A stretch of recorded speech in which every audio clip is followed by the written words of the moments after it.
안녕하십니까. 한중일 삼국지 TV입니다. 오늘은 20세기 일본 대 21세기 대한민국에 대해서 알아보도록 하겠습니다. 제가 인터벌이 좀 길었는데 이유는 갤럭시 노트 10으로 휴대폰을 바꿨는데 핀 마이크와 휴대폰이 맞질 않아요. 그 삼성에서 공지를 해줬거나 또는 오디오 잭이 만 몇천 원뿐이 안 하는데 그 가격을 받고 처음부터 넣어서 팔았으면 되는데 그것을 알려주지 않아서 당황했었는데 이제서 주문했던 오디오 잭이 와갖고 이제 연결이 됩니다. 하여튼 지난 10월 달에도 LNG선 세계 발주 수주액이 대한민국이 86%로 선두를 달리고 있죠. 일본과 중국은 부러워하면서도 한편으로는 질시의 눈으로 눈만 멀뚱멀뚱 뜨고 있는 상태입니다. 오늘은 일본 대 한국 대 일본, 영원한 라이벌 관계처럼 과거로부터 현재에 이르기까지 서로 으르렁대지만 혈통적으로는 가까운 인종임에는 틀림없습니다. 같은 몽골계 민족이면서도 문화 수용 면에서는 매우 큰 차이가 있는 것 또한 숨길 수 없는 사실입니다. 결론부터 말해 문화 수용 형태 면에서 한국은 원리주의 또는 교조주의인데 반해 일본은 수정주의로 평가할 수 있습니다. 이러한 양국의 문화 수용 형태는 여러 면에서 확인됩니다. 즉 한국은 원리주의 형태를 보인 반면 일본은 수정주의 형태의 모습을 보이고 있습니다. 우리는 불교의 기본적인 면을 준수하여 스님들은 일부 종파를 제외하고는 결혼을 않는데 일본은 스님도 결혼을 하며 그 재산을 자식들이 이어가는 형태입니다. 불교, 유교뿐만 아니라 천주교가 우리나라에 들어올 때에도 정부는 이를 철저히 반대하고 핍박하였으며 많은 피를 흘린 다음에야 정착했습니다. 당시 천주교에 대한 박해로 신의 사옥까지 겪고 나서야 겨우 뒤늦게 승인이 되었습니다. 그리고 현재 천주교와 개신교인 숫자는 어느 서구 제국보다 높은 비율을 차지하는 나라가 되었습니다. 반면 이웃 일본은 1억 2,500만 중에 1%도 안 되는 인구만이 기독교를 믿고 있을 뿐입니다. 하여튼 처음 받아들이는 점에 있어서는 한국이 기존에 갈고 닦은 문화나 종교로 인하여 저항이 심하지만 일단 받아들인 다음에는 새로이 수입된 그 문화나 종교에 몰입하는 면이 있습니다. 그리하여 정치하게 발전시키는 우리 민족입니다. 그러기에 문화나 시대 변환기에 취약했던 것이 현재까지의 우리 역사였습니다. 조선 말기에는 서구 문화에 대한 반발이 지나쳐 개화 시기를 놓치고 오히려 세국 정책을 씀으로써 나라까지 망하였던 것입니다. 그때를 보면 마치 오늘의 북한을 보는 것 같아 안타까울 뿐입니다. 이러한 문화 수입 형태는 경제 면에서도 나타납니다. 한국은 원리주의와 교조주의 성격 탓으로 해방 후 미국의 영향력 하에 자연히 민주주의와 자본주의 사상을 받아들이게 됐지만 짧은 세월 동안에 이를 소화하고 흡수하고 갈고 닦아 어느덧 이를 극대화하여 아시아 제일의 민주주의를 달성하였고 경제력도 어느덧 세계 10위에 달하게 되었습니다. 물론 소련군의 진주와 도움으로 탄생한 북한 정권 또한 그들로부터 받아들인 공산주의 사상을 극대화하였습니다. 그래야 공산주의를 경제발전으로 삼는 나라가 다 망했어도 아직도 북한은 유일한 공산 독재 체제를 유지하고 있습니다. 아니, 종교로까지 변질되어 완전 김일성교가 되어버렸습니다. 이 또한 우리 민족의 특질로서 원리주의적이고 교조주의적인 성격 탓으로 볼 수 있습니다. 가히 한민족을 일러 불가사의하고 이해할 수 없는 민족이라고 타 민족들은 혀를 내두를 것입니다. 일본 또한 신도라는 조상 숭배 사상이 종교화되었으나 기독교나 이슬람교와 다르게 경전도 없고 논리적 설파도 어려운 일본인에 의한 일본인을 위한 일본인만의 종교로 멈춰서 있을 뿐입니다. 차원 높지 않은 원시 종교 형태라 할 수 있을 것입니다. 그러한 일본이 전체주의적 국민성과 20세기 아날로그 산업시대와의 운 좋은 도킹을 하여 산업을 꽃피워 경제 대국의 대열에 올라선 것은 천재일우의 기회였습니다. 일본은 문화 변형을 통한 수정주의로 문화를 키워온 나라로 일사불란한 국민성과 매치되어 메이지 유신 이후에는 아날로그 시대의 최고로 성공한 국가가 되었습니다.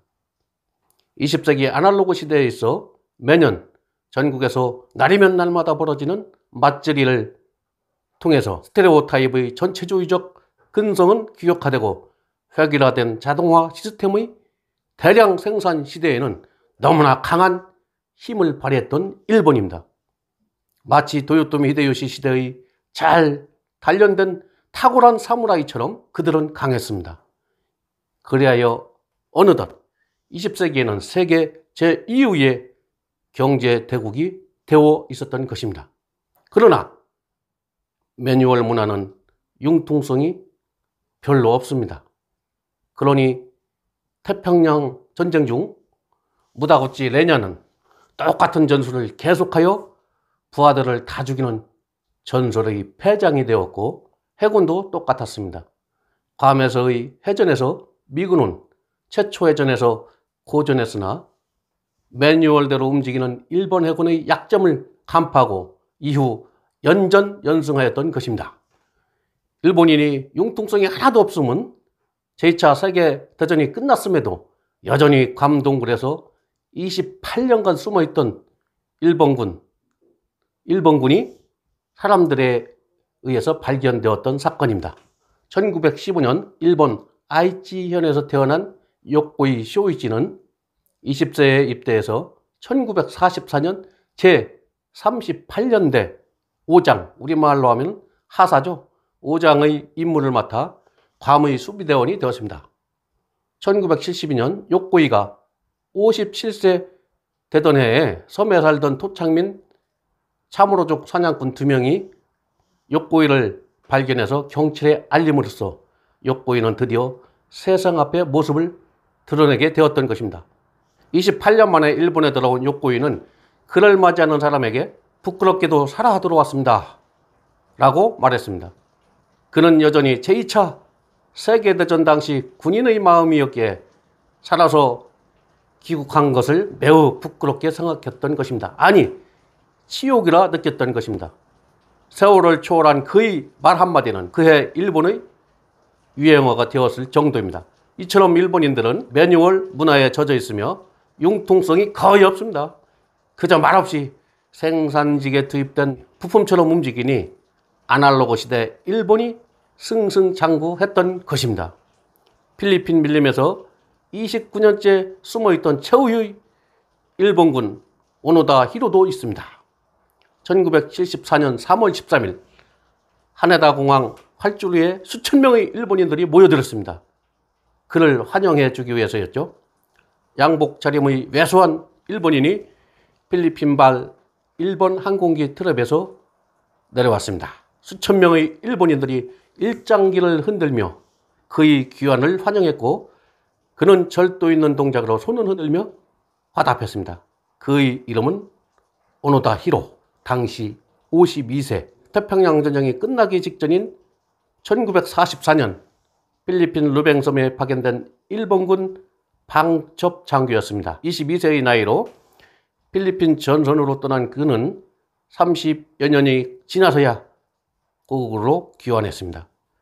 전쟁은 29년 전에 이미 끝난 상태인데도 그는 그곳에서 계속 머물러 있었던 것입니다.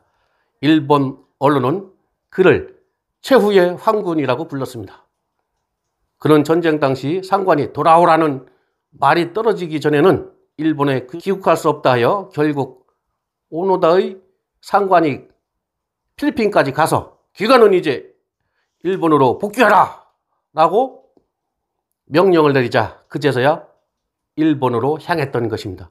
정말 융통성은 일도 없는 꽉 막힌 일본 군인이었다고 할 수 있습니다. 하여튼 21세기 디지털 시대는 패턴 자체가 20세기와는 다릅니다. 20세기 아날로그 산업이 예측이 가능한 정형화된 산업 시대였다면 21세기는 무정형의 어디로 튈지 모르는 창조의 시대입니다. 물론 일본 국민성 그대로 디지털 시대에 발맞춰서 수정주의로 나아갈 것은 명확하지만 이제 아쉽게도 선두 자리를 차지하기는 곤란한 것이라는 점입니다. 우리가 조선말 일본의 운양호 사건 이후로 일본의 침략의 의도를 분명히 알면서도 당했던 것과 같은 이치이고, 북한이 공산주의 체제로는 그들의 말처럼 강성대국 국가 건설을 이룩하는 것이 힘들 것임을 알면서도 섣불리 체제를 바꾸지 못하는 것과 같은 이치입니다. 수천 년 누적된 국민성은 하루아침에 쉽사리 바뀌어지는 것이 아니기 때문입니다. 그러기에 역사는 눈뜨고 뻔히 알면서 앞선 문명국에 뒤떨어진 국가가 당해왔던 것입니다. 일본도 지금 디지털 시대에 뒤떨어지면서 선도 국가에 당하지 않고 이를 만회하기 위하여 혐한류가 거세게 일고 있는 것이며, 군국 회귀로 비춰질 만큼 급격히 우경화되어 가고 있는 것입니다. 하여튼 일본은 아직도 아날로그가 우세한 사회임은 확실합니다.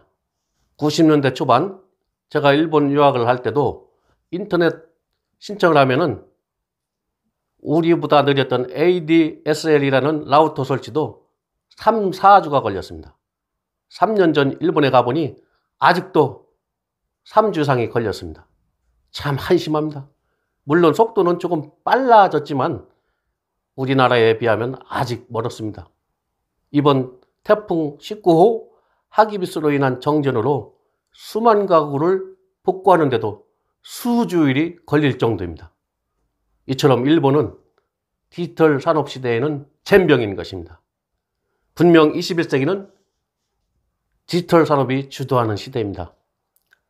디지털 시대의 강자는 창조적인 문화국이 될 것이므로 세계를 주도할 국가로는 제가 분석해 볼 때 이스라엘과 인도, 그리고 아시아의 한국 정도일 것이라고 생각합니다. 미국은 물론 당분간은 선두를 달리겠죠. 세계 최강 국가로서. 왜냐하면 창조적인 이들 민족이 21세기에 가장 적합한 국민성을 가졌기에 디지털 산업과 컴퓨터 프로그래머 등에서 강세를 나타내고 있기 때문입니다. 특히 우리 민족은 스테레오타입의 몰 개성한 일본인과는 상당히 다릅니다. 임진왜란 전 조선의 간첩으로 건너왔던 현소 일행이 조선인을 만나보고 한 사람 한 사람 모두가 각자 생각하는 부처라고 평가했듯이 개성이 강하고 창조력이 강한 민족에다가 IQ도 세계 톱 클래스이기 때문입니다. 하여튼 21세기는 빨리빨리라는 국민성이 오히려 디지털 산업 시대와 궁합이 딱 맞습니다. 아주 좋은 시대에 우리 국민은 행복한 시대에 살고 있는 것입니다. 21세기 디지털 산업 시대에 우리 민족에게는 매우 다행이자 복받은 민족으로 생각됩니다. 왜냐하면 시시각각 변화하는 디지털 시대는 일본 민족이 가장 특수를 누렸다고 볼 수 있는 20세기 아날로그 시대와는 엄청나게 차이가 큽니다. 빨리빨리라는 국민성도 이제는 단점이 아니라 장점이 된다는 디지털 시대에 우리는 살고 있기 때문입니다.